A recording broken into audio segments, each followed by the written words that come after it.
नमस्कार।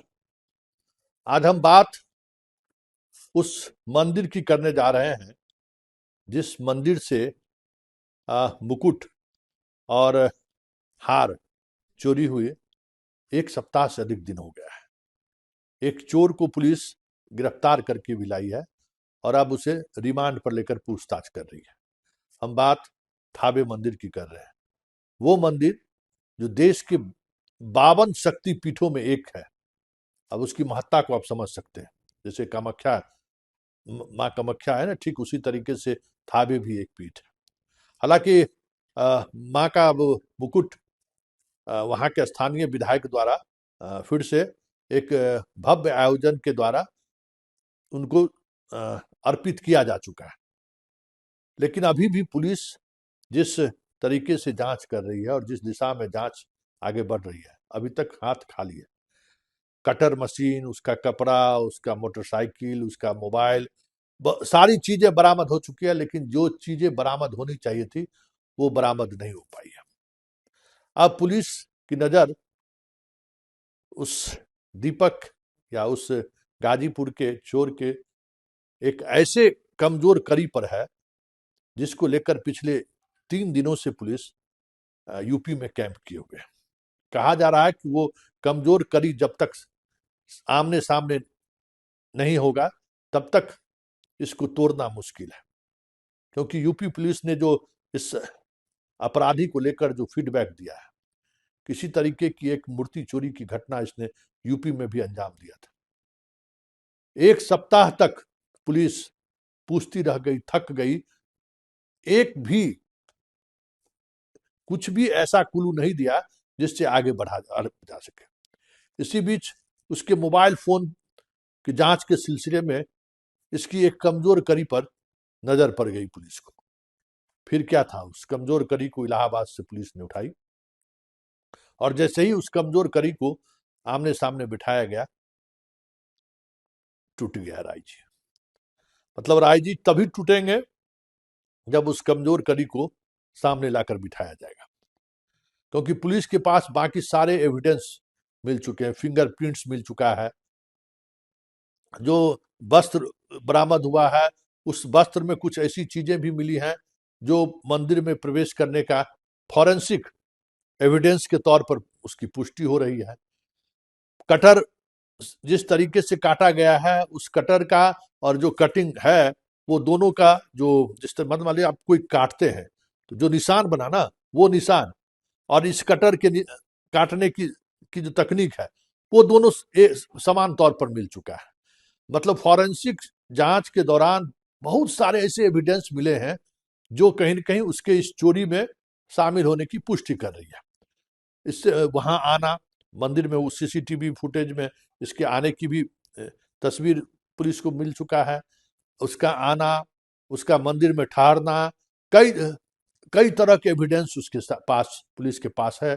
लेकिन पुलिस का हाथ पूरी तौर पर खाली है, क्योंकि चोरी की गई सामग्री का, सामान का अभी तक पता नहीं कर पाया है। और इसके साथ जो दूसरा चोर था वो भी अभी तक पकड़ से बाहर है।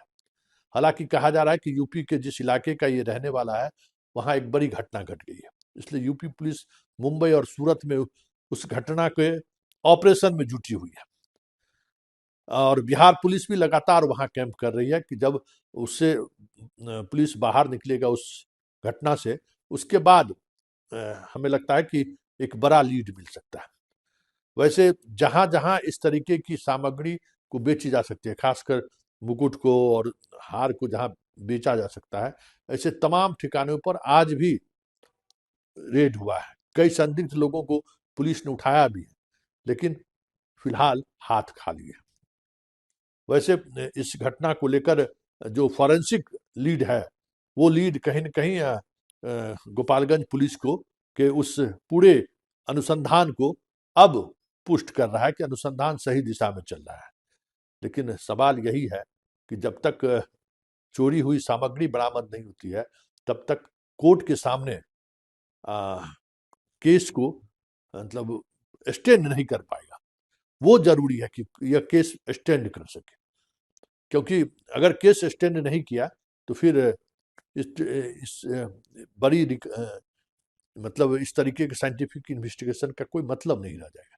क्योंकि चोरी, आप मूर्ति चोरी कीजिए, हीरा चोरी कीजिए, चाहे खीरा चोरी कीजिए, कोई बड़ा एक्ट ऐसा नहीं है जिसमें बहुत दिनों तक आपको जेल में रखा जा सके। हाँ, अगर आप पूरे एविडेंस के साथ उसके जमानत से पहले साथ में अगर चार्जशीट करके ट्रायल शुरू कर देते हैं तो फिर उनकी परेशानी बढ़ सकती है। और हमें लगता है कि गोपालगंज पुलिस कुछ इसी दिशा में काम कर रही है कि चोरी की गई मुकुट और हार बरामद हो जाए, तो फिर एक साथ पूरी डायरी को एकदम पूरे इन्वेस्टिगेशन के साथ लिखते हुए कोर्ट को सबमिट करके चार्जशीट कर दिया जाए जल्द से जल्द, और सजा दिलवाने के लिए आगे की पहल की जाए। लेकिन सवाल वही है, जब तक चोरी की गई मुकुट और हार बरामद नहीं होता है, पुलिस भले ही लाख दावा कर ले, उनके दावे का कोई मतलब नहीं है। तो ये देखना दिलचस्प होगा कि वह कौन सी कमजोर कड़ी है मिस्टर राय का, जो कड़ी हमें लगता है कि अभी थोड़ा सब्र कीजिए, क्योंकि अनुसंधान प्रभावित हो सकता है। उस कड़ी के पास पुलिस पूरी तौर पर मुस्तैद है, बस इंतजार है तो मऊ पुलिस के आने का। जैसे ही मऊ की पुलिस आएगी, उस कमजोर कड़ी को, उस तितली को लेकर बिहार पुलिस उड़ने को तैयार है। मतलब पूरे तौर पर वो ऑपरेशनल तैयारी हो चुकी है, और पुलिस को भी मान रहा है कि इसके रिमांड अवधि के दौरान अगर आमने सामने दोनों को बिठा दिया गया तो फिर बहुत सारी चीजें जो अभी तक वो बयान नहीं कर पाया। आप समझिए कि पुलिस लगातार इससे पूछताछ कर रही है, फिर भी ये कह रहा है कि नहीं, हम इस मामले में नहीं है, हमने कुछ भी नहीं किया है। तमाम फॉरेंसिक एविडेंस देने के बावजूद भी उसको इस तरीके से मानने को तैयार नहीं है कि हम जो है सो इस केस में शामिल थे।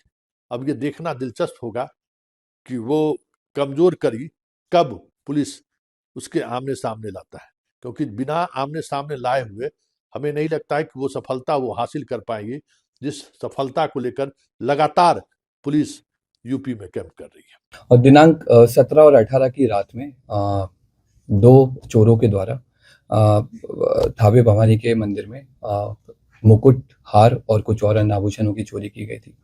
इसमें क्योंकि प्रशासन और पुलिस के स्तर से चूक हुई थी, तो हम लोगों ने इसमें जो टीओपी प्रभारी हैं और वहाँ के जो अन्य कर्मी हैं, पुलिसकर्मी, उन पर सब पे कार्रवाई की थी। और क्योंकि चूक भयंकर थी, तो इसमें हम लोगों के स्तर से भी इसकी जो लापरवाही है उसकी हम लोग जवाबदेही लेते हैं, जिम्मेदारी हम लोग लेते हैं एज ए पुलिस अधीक्षक। हम लोगों ने इसमें, क्योंकि घटना काफ़ी संवेदनशील थी, तो हम लोगों ने कई सारी एसआईटी बनाई गई थी और लगभग 12 के आसपास टीम्स अलग अलग बिंदुओं पे काम कर रही थी। कुछ स्थानीय लोगों पे, कुछ दूसरे जिलों के, दूसरे राज्यों के क्रिमिनल्स पे भी काम किया जा रहा था। उसी क्रम में हम लोगों ने एक व्यक्ति पे फोकस किया जिसका नाम दीपक राय है। ये इसके फादर का नाम देवानंद राय है। ये जमनिया थाना गाजीपुर का रहने वाला है, और इसकी हम लोगों ने कल इटवा पुल से गिरफ्तारी की है, और इसने अपने अपराध को स्वीकार किया है। इसके द्वारा पूर्व में भी कई सारे ऐसे मंदिर चोरी में अपराध किए गए हैं। इसी साल मार्च 2025 में इसके द्वारा मऊ जिले के कोतवाली थाने में शीतला माता मंदिर में चोरी की घटना कारित की थी, जिसमें जेल गया था और 13 नवंबर को जेल से छूटा है। जेल से छूटने के बाद में फिर इसने थावे मंदिर और पुणे के एक बड़े मंदिर की रेकी करना स्टार्ट किया। वहाँ के सोने मुकुट के बारे में इसने गूगल पे और यूट्यूब पे अच्छे से सर्च किया, और 10 और 11 की रात में थावे मंदिर में आकर प्रॉपर रेकी की, और जिस तरह से घटना कारित की गई है उसी तरह से इसके द्वारा रेकी किया गया। मंदिर के पीछे जो अंडर कंस्ट्रक्शन बिल्डिंग है उसमें चढ़ करके इसने देखा कि कैसे आना है, कैसे जाना है और किस तरह से पूरा प्लान करना है। ये उसने उस दिन पूरा स्ट्रेटेजी बनाई, और 17 तारीख की शाम को 5 बजे अपने घर से चलकर यहाँ पर थावे मंदिर में 11:45 के आसपास जिस तरह से रेकी की गई थी उसी तरह से इसके द्वारा घटना को कारित किया गया। कारित करने के बाद गांव के रास्ते से होकर पैठान पट्टी होकर के इसके द्वारा वापस अपने घर पे गया, और अपने आभूषण को, जो अपना दूसरा साथी है, उसको इसने हैंडओवर कर दिया, ताकि पुलिस अगर इसको पकड़े तो आभूषण नहीं मिले। कितने लोगों ने मिलकर चोरी की घटना? अभी तक की जो हमारा अनुसंधान हुआ है और इससे पूछताछ में अभी तक हम लोग 2 लोगों पे काम किए हैं, और 2 लोगों की संलिप्तता पूर्णतः पाई गई है। इसमें दोनों लोग आइडेंटिफाई हो गए हैं। एक व्यक्ति दीपक राय की गिरफ्तारी हुई है। उसके पास से हमको घटना में, जो उस दिन घटना हुई थी, उस वाला कटर हमने बरामद किया है। जो कपड़े पहने हुए थे वो बरामद किए हैं। फ़ोन बरामद किया है, जिसमें उसके द्वारा थावे मंदिर के बारे में सर्च किया गया है और घटना कारित होने के बाद में भी उसने सोने की डिटेल PI 916 के बारे में पूरा उसने पढ़ा है। और इसके बाद में हम लोगों ने उसके रेकी के टाइम पे जो जूते पहने थे वो जूते हम लोगों ने बरामद किए हैं। रेकी के टाइम में जो बैग यूज़ किया था वो बरामद किया है। जिस बाइक से वो लोग घटना करने आए थे वो बाइक भी हम लोगों ने आइडेंटिफाई कर लिया। जल्दी भी हम लोग उस बाइक को भी बरामद करेंगे।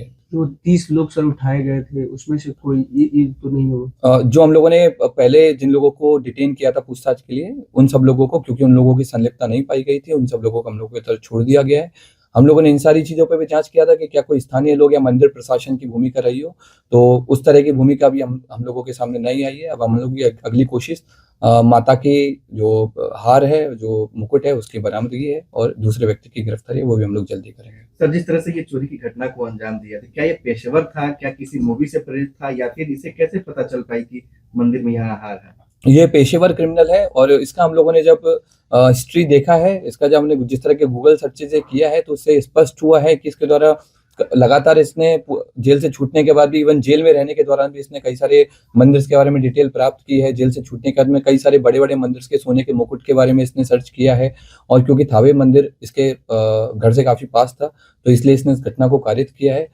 इसने कई सारी जो क्राइम थ्रिलर है, जैसे जो बिहार बेस्ड एक मूवी बनी है, उस पे भी इसने सर्च किया, उसके बारे में पढ़ा कि कैसे पुलिस अनुसंधान करती है, कैसे पुलिस अपराधी तक पहुंचती है, कांड का उद्भेदन करती है, ताकि उन सारे तरीकों से बच करके, इसके द्वारा उन सारे तरीकों को यूज करके पकड़े जाने से बचा जा सके। क्या तो उस दिन मोबाइल भी लेकर पहुंचा था? नहीं, उस दिन ये मोबाइल नहीं लेके आया था। इवन जिस दिन रेकी करने आया था उस दिन भी इसने इंश्योर किया था कि इसका कोई भी डिजिटल फुटप्रिंट थावे या फिर गोपालगंज में नहीं रहे, ताकि अगर पुलिस कल को अनुसंधान करे या फिर कोर्ट में आगे ट्रायल हो तो इसके ऊपर कोई ऐसा प्रूफ नहीं मिले कि ये यहाँ पर मौजूद। कितने केसेस में सर ये वांछित रहा है? अभी तक के रिकॉर्ड के हिसाब से हमको इसके ऊपर 5 केसेस मिले हैं, जिनमें बनारस में इसने बाइक चोरी की है, महू में इसने मंदिर चोरी की है, और भी हमें लोकल सोर्सेज से पता लगा है कि पूर्व में भी कई सारे मंदिरों में चोरी कर चुका है, लेकिन वो अभी तक उद्भेदन नहीं हो पाए थे, इसलिए इसका नाम नहीं आया है। जमनिया थाना जो इसका स्थानीय थाना है, वहाँ पर भी इसके द्वारा घटना चोरी किए गए आभूषण सर कब तक बरामद हो जाएंगे? हम लोगों की जो टीम्स हैं अलग अलग जगह पर रेकी कर रही है आभूषण को लेकर के, और अनुमंडल पुलिस पदाधिकारी सदर के नेतृत्व में टीम और कई सारे इंस्पेक्टर्स के साथ मिलकर के टीम कैंप की हुई है जिले के बाहर, और हम लोग की पूरी कोशिश है कि जितना जल्दी हो सके हम लोग आभूषण की बरामदगी करें। क्या ये कोई संगठित गिरोह काम करता है या फिर ऐसे ही अपने से खुद ये खुद अपने आप में एक संगठित गिरोह चलाता है, अलग अलग घटना के लिए अलग अलग लोगों को कन्विंस करता है जिनको पैसे की जरूरत रहती है और घटना को कारित करवाता है। Thank you.